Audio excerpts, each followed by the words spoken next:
सर्वांना जय भीम, जय शिवराय.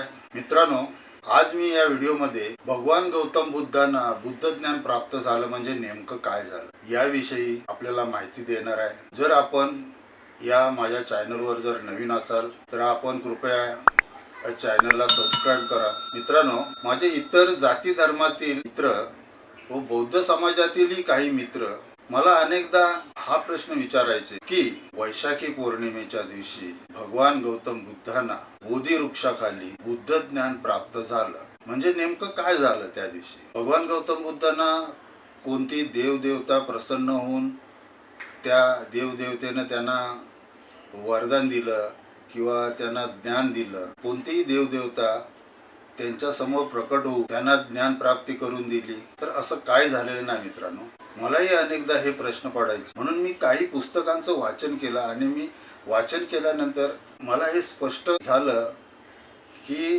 भगवान बुद्धांना बुद्ध ज्ञान प्राप्त झालं म्हणजे नेमकं काय झालं. तर याच विषयी मी आज आपल्याला या व्हिडिओमधून सांगणार आहे. तरी कृपया आपण हा व्हिडिओ स्किप न करता संपूर्ण पाहावा, लक्षपूर्वक पाहावा असं मी आपल्याला नम्र विनंती करतो. हे पहा मित्रांनो, मानवाला दुःख आहे व या दुःखामुळे मानवाला अतोनात त्रास होतो आणि म्हणून या दुःखातून त्याची मुक्ती कशी करायची, त्याच्याकरिता काय करता येईल यासाठी राजपुत्र सिद्धार्थ गौतम गृहत्याग करून संन्यास अवस्था घेऊन ते घराबाहेर पडले आणि ते घराबाहेर पडल्यानंतर ऋषीमुनींच्या सानिध्यात गेले, काही आश्रमात राहिले. त्या ठिकाणी त्यांनी चिंतन मनन केलं. त्यांना ही गोष्ट क्लिअर झाली की आपल्याला काय करायचं आहे आणि म्हणून ते एका पिंपळाच्या झाडाखाली पद्मासन अवस्थेमध्ये ध्यान चिंतनाला बसले. मनाला चलबिचल करणारे दुष्ट विचार त्यांनी मनातून पार नाहीसे करून सिद्धार्थ गौतमाने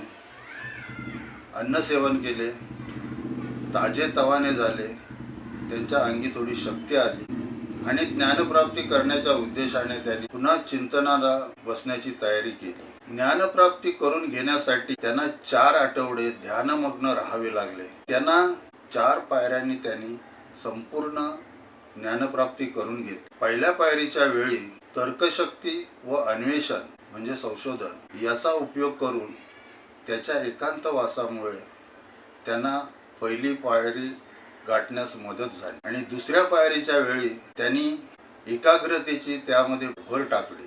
तिसऱ्या पायरीच्या वेळी मनाचा समतोलपणा व सावधानता याचे सहाय्य त्यांनी घेतले. चौथ्या व शेवटच्या पायरीच्या वेळी मनाच्या समतोलपणात शुद्धतेची व सावधानतेत समतोलपणाची अवस्था आणली. अशा प्रकारे एकाग्र, पवित्र, निष्कलंक, निर्दोष, नम्र, गंभीर, चतुर व वासनाविरहित अशा मनाने आपला उद्देश न विसरता सिद्धार्थ गौतमानं ज्या समस्येने सतावून सोडले होते त्या समस्येवर त्याने आपले संपूर्ण लक्ष केंद्रित केले. 4थ्या आठवड्याच्या शेवटच्या दिवशी त्यांचा मार्ग प्रकाशित झाला. त्यानंतर त्यांना दिसून आले की जगात 2 समस्या आहेत. मानवाला दुःख आहे ही एक समस्या, या दुःखाचे निवारण कसे करता येईल व मानवाला सुखी कसे करता येईल ही दुसरी समस्या. याप्रमाणे शेवटी 4 आठवडे चिंतन केल्यानंतर अंधकार नाहीसा होऊन प्रकाशाचा उदय झाला. अज्ञान नष्ट होऊन ज्ञान उदयास आले.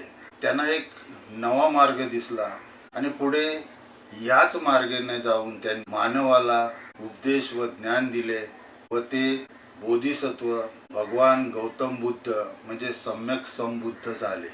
सोप्या भाषेत सांगायचे झाले तर जर माणसाला कुठचंही दुःख झालं किंवा एखादी त्याला समस्या निर्माण झाली तर त्या दुःखातून मुक्त होण्यासाठी किंवा ती समस्या सोडवण्यासाठी त्याला बरेचसे चिंतन किंवा विचार करावा लागतो आणि शेवटी विचाराअंती त्याला एखादा मार्ग सापडतो आणि त्या मार्गाने जाऊन तो त्या दुःखाचं निवारण करतो, तो त्या समस्येचं निवारण करतो.